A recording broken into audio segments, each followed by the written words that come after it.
రాహుల్ గాంధీ బీహార్లో ఏదైతే ఫేక్ ఓటర్లని తీసేస్తుంటే అబ్బెబ్బే అట్టట్టా తీసేస్తారు, మహారాష్ట్రలోని కలిపారన్నాడు, బీహార్లో నేను తీసేశారన్నాడు, అదేమంటే లోకల్ ప్రభుత్వం కావాలని చేసిందన్నాడు, ఇదంతా నడిచింది. అయితే దేశవ్యాప్తంగా కొన్ని పార్టీలు ఇట్లాగా దొంగ ఓటర్లను కలుపుతాయి అన్నటువంటిది పబ్లిక్ అందరికీ తెలిసినటువంటిదే, దాచేస్తూ ఉంటుంటారు.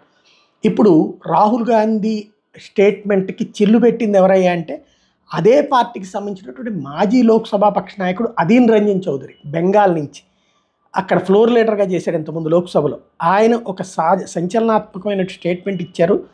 మమతా బెనర్జీ ప్రభుత్వం 35 నుంచి 40 లక్షల దొంగ ఓటర్లని చేర్చింది ఎన్నికల్లో, అవి తొలగించాల్సిన అవసరం ఉంది, SIR సర్ అనేటటువంటిది ఇప్పుడు అక్కడ అమలు చెయ్యాలి అన్నటువంటి పాయింట్ని తెర మీదకి తీసుకొచ్చారు. తద్వారా ఇప్పుడు రాహుల్ గాంధీ ఏమంటాడు అంటే రేపు మళ్ళీ ఇక్కడ అయిపోయాక అక్కడికే వెళ్లాల్సి ఉంది రాహుల్ గాంధీ, ఏది బీహార్ అయిపోయాక బెంగాల్ నెక్స్ట్ ఎలక్షన్స్ టైంకి అక్కడ ఏదో ఒకటి ఇట్లాంటి డ్రామా చేయాలి. ఇప్పుడు అదీన్ రంజన్ చౌదరినే అంటున్నప్పుడు ఏం చేయాలో అర్థం కాక తలబట్టుకుంటున్నాడు.